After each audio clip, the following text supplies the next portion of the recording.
حضرات، اس سے پہلے کہ باضابطہ پروگرام کا آغاز کر دیا جائے، میں مناسب بلکہ ضروری سمجھتا ہوں کہ مذہب اسلام نے جس کا ہمیں پابند عہد بنایا ہے وہ ہے کہ اگر کسی منزل کا کوئی رہبر نہ ہو تو وہ منزل بھول بھلائیوں میں کھو جاتا ہے، جس جماعت کا کوئی امیر نہ ہو وہ جماعت کا شرازہ بکھر جاتا ہے۔ لہذا میں اسی کے پیش نظر آج اس مجلس کے صدارت کے لیے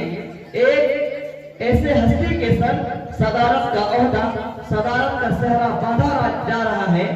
جن کے دست تربیت نے ہزاروں سنگریزوں کو تراش کر ہیرا اور بے شمار ذروں کو آفتاب و مہتاب بنایا ہے۔ شاعر کہتا ہے کہ ایک پتھر کی بھی تقدیر بدل سکتی ہے، ایک پتھر کی بھی تقدیر بدل سکتی ہے، شرط یہ ہے کہ قرینے سے تراش آئے۔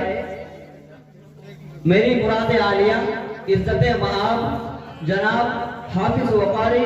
موسیٰ صاحب ہے۔ میں نے حضرت والا کا انتخاب کر دیا ہے، آپ لوگوں سے گزارش ہے کہ بھرپور لفظوں میں تعریف کی جائے۔